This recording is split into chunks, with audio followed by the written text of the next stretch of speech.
This is part 2 of clavicle rehab, so you can see the progress that has happened and you can understand that these methods work. So on week 3, I played pickleball left-handed. I was still quite tight and the mobility was quite limited, so I was very cautious on it and making sure that there wasn't any longer problems that were occurring. I was safe in that sense. But at the same time, I wanted to get back to play, because if you're not moving, you're not playing, then things aren't gonna happen like you want to, because you don't have a reason to get back. And then alongside playing pickleball left-handed, I was starting to do very light sled work to get a lot of concentric movement into my muscles, which felt really good to get the blood flow to start opening up that little bit of mobility that I did have. Week 4, I gained more confidence. I was able to jump rope again. I got my first push-up and I got a pull-up back, which was quite surprising. I was able to do light sled work and I started doing heavy sled work in the end of that week, and the mobility was a lot better than week 3, but it didn't get back to the way that I wanted just yet. Still tight. My neck is still actually tight today, but it was quite a bit tighter just 2 weeks ago. Week 5 is when I really started feeling better. So by the end of week 5, which was this previous weekend, this is Monday, I was able to play basketball and I was able to get up, get rebounds. I dunked a basketball after we were done playing. I played pickleball with both hands, right and left, and I played futsal that week as well. Futsal was Wednesday, so it was a little bit sooner. It was right when I had hit 5 weeks, and I was quite a bit more cautious. It was the first contact sport I got back to. The only thing that happened there that gave me a little bit of pain was I fell on my butt and I fell on my right side. So instead of catching myself like this, I just took it in the booty cheek and it kind of hurt. So I was a little bit bruised there, but that was the only pain that came from that. With basketball, I got a little bit, somebody moved back and they kind of like scraped the skin on the scar of the surgery, and it gave like a weird skin pain sensation, but it was very much on the outside. It wasn't on the inside where I would be worried about something negative happening. So tomorrow is officially a full 6 weeks from the surgery. And these are all things that have happened before 6 weeks, which is not common in terms of clavicle rehab. But also, I had a complex fracture. It was in 4 pieces. So you'd think that I would have to take it a lot slower, but I used these 3 main methods to get myself to this position where I feel confident doing all these things without fear of re-injury. So the first modality or method that I used was massage. And I did have a massage therapist come one time, and he helped replace the pec in the right order. He knows the human body really well, and this is why I don't always suggest massage therapists, because some don't know the body as well as others. So the results you get from it greatly depend on who you have. So if you have someone you trust or you live in the LA area, then message me and I can send you this guy's contact. He's Eric Balanced on Instagram, and he does amazing work. So I saw him once. He was like, your pec's quite out of place. It just didn't get really organized in itself. It was kind of bumping up against itself, which I'd felt like there's a lot of tension forward. And basically he helped open that up a little bit. And he's like, just keep massaging it, keep relaxing the tissues in there, because the pec, specifically actually the pec minor up in here, was quite tight. So though that the pec major is the only one that attaches to the clavicle, the pec minor just was really tight, but it's surgery, so the whole area was quite tight when it was getting rehabbed. So what I did do myself, and I'd highly suggest you do, is roll out with a ball. Lacrosse ball works. I actually like the pinky ball better because it's a little bit softer and it's gonna hurt already. So if you have a really hard lacrosse ball, it's gonna be quite painful as you go through it, and it might limit how much you can dig into the tissues. So the first one I'll show you that helped a ton was the front delt. So anterior side, and I'm pushing through, I'm finding where there's a little bit of stickiness, rotating my arm because that changes how it massages it. and then I'm rolling down. You can see where it pops a little bit. Sticky right there. So I'm just gonna sit it in there and relax. Oftentimes, people won't use modalities like this because they don't want to inflict pain on themselves. But the reality is this will make you feel so much better when you're done. Still a little sticky. You just push it back through. It's like, okay, there we go. And then I lean more body weight into it. Like, obviously it doesn't feel good. You might hear my voice. It's not completely steady. It's a little bit shaky. But then when you let out of it, your shoulder has quite a bit more range, and there's a lot more work I need to do here.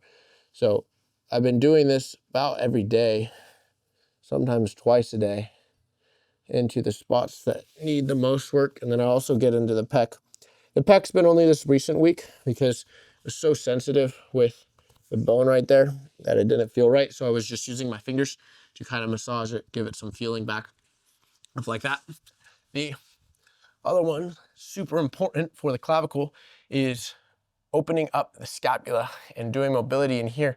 Because as the trap gets super tight from the clavicle surgery, it yanks on the scapula and actually creates a lack of movement in it. And there still needs to be more work done on this, but just to show you a lot of what I was doing and what I have continued to do is finding where there's knots in there and then lifting up my whole body. Ooh, my hamstring almost cramped. That's what I get for doing a lot of hamstring work. Here, I'll go flat.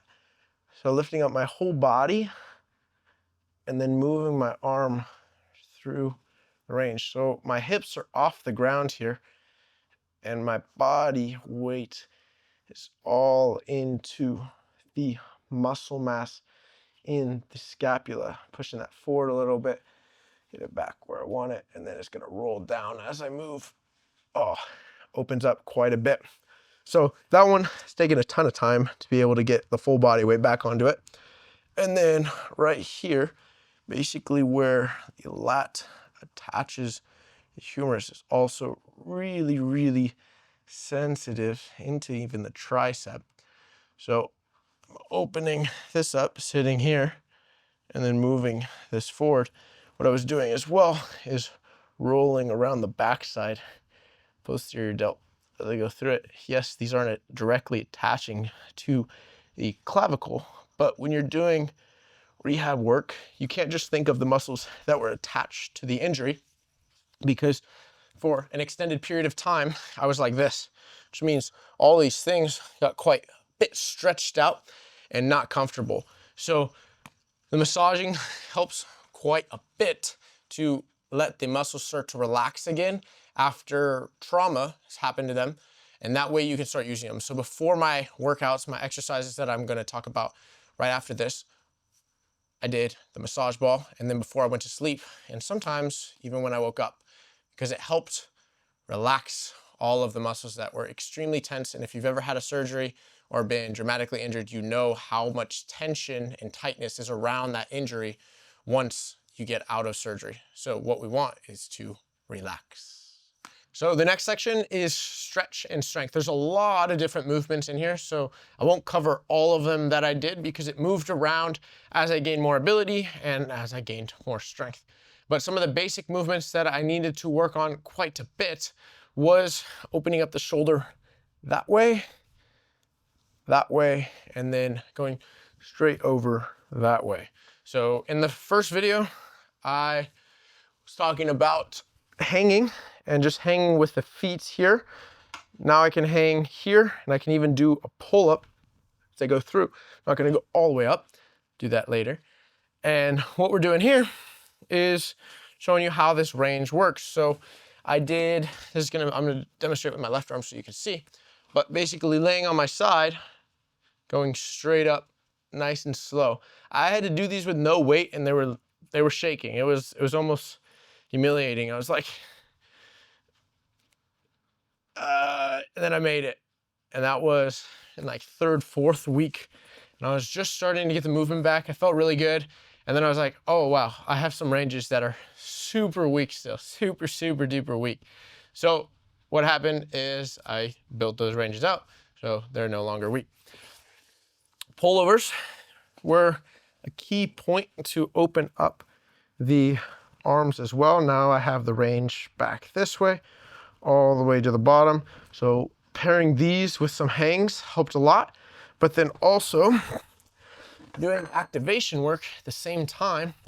So where I'm laying flat here, I would open up my arms this way and then work to get them straight here and then get them back this way. And then I would do pulses, trying to activate all of this back, all the back muscles to enable me to actually use them properly. So one of the exercises that I found to be extremely helpful, but most would say it would be extremely dangerous, would be the pullover here, and then open up to basically a Smith curl. And then, well, sometimes I would go back up this way, go back through the pullover, and sometimes from the bottom, I would actually curl and then press and then drop back down. The thing is, I separated all these movements first. I did the pullovers first, and then I was doing Smith curls, which I can actually go a little bit heavier on. This one helped a lot. It would open up the chest quite a bit. And then I was also doing a little bit of like lateral raises this way. All these different angles is how you fix the shoulders. When you only have one angle, shoulder doesn't fix itself very well. That's actually where a lot of people get into shoulder pain. They overpress and they end up not being able to use the shoulder in any other range, or when they're trying to use it fast for a spike or something like that, they end up subluxing it. That was my past. So I fixed that, and then I broke this thing, and now I can fix it again. I'm not saying pressing is bad. I was doing pressing. I was doing overhead and neck press at about 30 pounds, 10 for the bar and then 10 on each side. Really beneficial with the shoulder because I had to get this tricep back and activated. So it was a little bit of neck press, but it was also like a French press over the top and then a shoulder press in the front. Working the strength. So the last section to that is sled, what sled, I'll put video on here, is sled was purely concentric. So it allowed me to start building the strength before the clavicle really felt good to put any load into the structure. So concentric movement doesn't load the connective tissue or the bones as much as eccentric movement does. So just to explain that, when I'm doing a pull-up, going up is the concentric portion. There's not much load into the connective tissue, but going down is where more injury is likely to happen. So I didn't want to do the down portion, but I wanted to do the up portion. It's very difficult for anything in the gym to only do one when you're by yourself. Like you can't do a bicep curl and then just drop your weights every time. But if you use a sled, you can do a bicep curl, sled just moves towards you. That's purely concentric, then you back up and you do it again. And you do it again. Triceps, the same thing. Triceps were super inactive when I was getting back into the strength work and my elbow actually started hurting a little bit. So I spent a day primarily doing tricep exercises and just trying to hold this position and walk backwards. It looked like a reverse Naruto run or something like that. So all the sled stuff became super beneficial, and it was the first way I could load heavy. So doing a forward sled heavy and then backward sled, I was just using my hips and using the legs, but pushing the sled forward was the first way I could actually create load into my arms that way. So those three things together with the right exercises allowed me to get these crazy results that I'm playing sports before I even had my 6-week post-op. So the bone feels protected by the muscles that are around it. The last section of this is I'm going to show you the steps that I use. I'm going to get into a handstand position, which I technically have not gone a straight handstand before, so we may or may not do it because I'm going to listen to my body as we go through it, but I'm pretty sure I can do it because I've gotten pretty close. But basically the point of this is I want to walk you through how I think about all these things as it progresses. The first video I did more of walking you through what I was doing. This one's gonna be pretty quick. So I've massaged already because I did it in the beginning of the video. I did it before I started filming. So this is gonna be pretty much as open as I can. I got the scap, so that way I can get this mobility easier. And then I also opened up the front so it's a little more active. This loses feeling in the morning sometimes, so I just have to massage it, open it back up, kind of do a little bit of these, which is very beneficial to get back. So I'm not going to use this right now, but I would use this if I was doing a normal workout. I just already have done it. So with that, you stop that. I almost lost my ball right there. It was very dangerous. So I've worked with different exercises to get the push-up with my feet elevated. Not doing a complete push-up, but just an isometric hold basically. So here, and then I was doing scap push-ups. This feels actually very good. Starting to learn to move the scaps. You can see my body shake a little bit, just giving motion back. Holding this position. This is how I warm it up. Then just slowly moving my feet as I go down. Can do a push-up, but again, it's really not worth getting that much strain, and I don't want to push.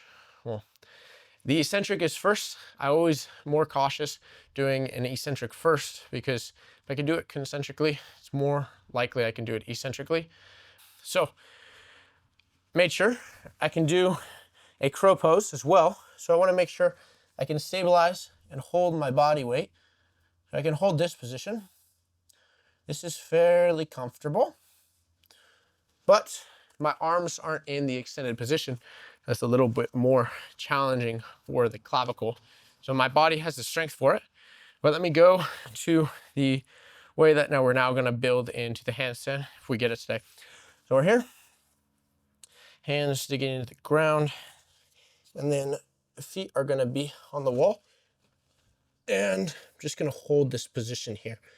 This is basically a handstand, but I'm not going to kick out because I don't trust it that far to go there. So I'm going to do a handstand just against the wall because the stability there, I don't trust myself to save the balance, and my handstands aren't at the point where I'm confident enough to not re-injure. So of course, the number one rule with any time you're trying to recover something is don't make it worse by doing stuff that other people might say is not smart. But sometimes the stuff that other people say is not smart. It's stuff that gets you the fastest results. So I'm gonna move my hands a little bit closer and then just walk up, see if I can get closer to that straight position. And then we'll be good from there. So that hamstring keeps cramping and it's really weird. But I did do about 50 Nordics today. So that's my own doing. I'll be here. And then under. Very close to that straight position. Holding it there.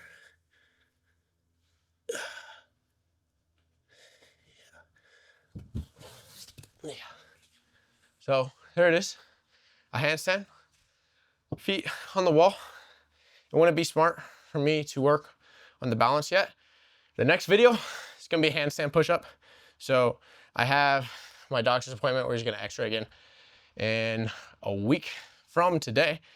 And then from there, probably get the get-go to do all the fun stuff again and keep going. I hope you enjoyed this video. The last video is going to be on the overarching methods of how I think about moving through each part. It's also going to have handstand push-up in it because I'm determined to get that back and feel good doing it. So I got to learn to balance first and then get the handstand push-up and move from there. If you think you can move better than you currently do, but you just don't know the steps to do it, subscribe, and there's a bunch of videos on my page that teach you how to move and feel better in the body that you already live in. So enjoy, like, comment, and thanks for watching.